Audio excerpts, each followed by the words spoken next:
নির্বাচনী প্রচারণা শব্দটা শুনলেই সচরাচর আমাদের মাথায় আসে বিশাল গাড়িবহর, দীর্ঘ মিছিল আর নেতাকর্মীদের পদচারণা।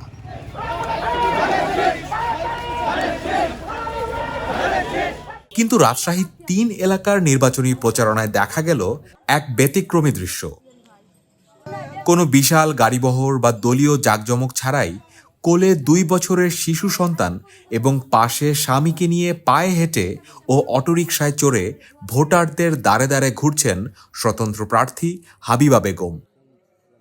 হাবিবার নির্বাচনী প্রত্যাবর্তন ছিল নাটকীয়।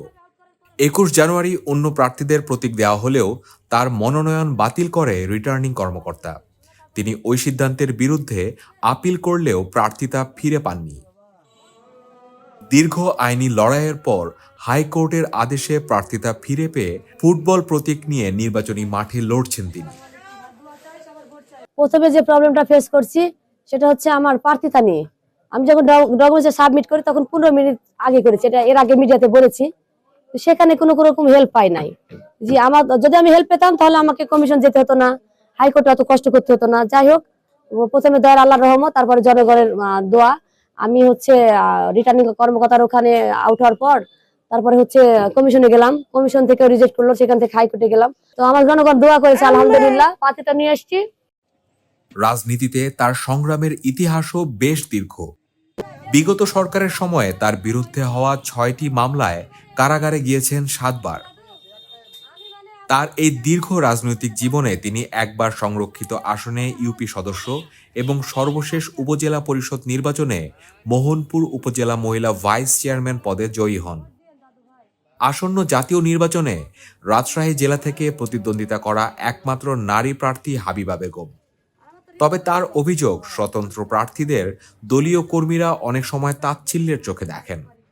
আমি ৩ তারিখে বুঝতে পেরেছি যে আমাকে তাচ্ছিল্যের প্রার্থী করার চেষ্টা করা হচ্ছে, ওই জন্য আমি যাই নাই।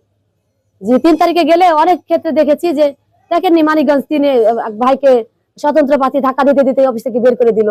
আবার হয়েছে কি, আপনার ডিসি অফিসে স্বতন্ত্র প্রার্থী মুখ বাতিল করা হইলো, বাকিরা সব হাততালি দিচ্ছে। মানে স্বতন্ত্র প্রার্থীর তাচ্ছিল্যের একটা, মানে স্বতন্ত্র মনেই মনে করছে অন্য কিছু। প্রচারণা চালাতে গিয়ে অর্থনৈতিক চাপের কথাও তুলে ধরেন তিনি। জমি বন্ধক রেখে প্রচারণা চালিয়ে যাচ্ছেন, আবার একই সাথে নিজের ইশতেহার তুলে ধরে তিনি বলেন তিনি সব সময় অন্যায়ের বিরুদ্ধে থাকবেন, মানুষের পাশে থাকবেন এবং তাদের যৌক্তিক দাবিগুলো পূরণের চেষ্টা করবেন। আলহামদুলিল্লাহ আমার কোনো কর্মী নাই, কিন্তু চোখে মুখে আমার দাদা ভাইরা আমার ভালোবাসা দেখতে পাচ্ছি। ওনারা অতিরিক্ত উৎসাহিত আমাকে পেয়ে, যে আপনি স্বতন্ত্র প্রার্থী, আপনাকে তো চিনি, আপনাকে তো বিভিন্ন নিউজে দেখেছি, আপনি তো বিভিন্ন রকমের এলাকায় কাজ করছেন, আসছেন ইত্যাদি, অনেক প্রতিবাদ করছেন। আমি প্রচারণায় ব্যাপক সাড়া পাচ্ছি, আশাবাদী আমি। আপনি বুঝতে পারছেন, এরা ধারণ করবেন, ভোটের সময় এই অবস্থা, পরে হাওয়া দিতে পাওয়া যায় না, এই কথাটাই পারছি আমি।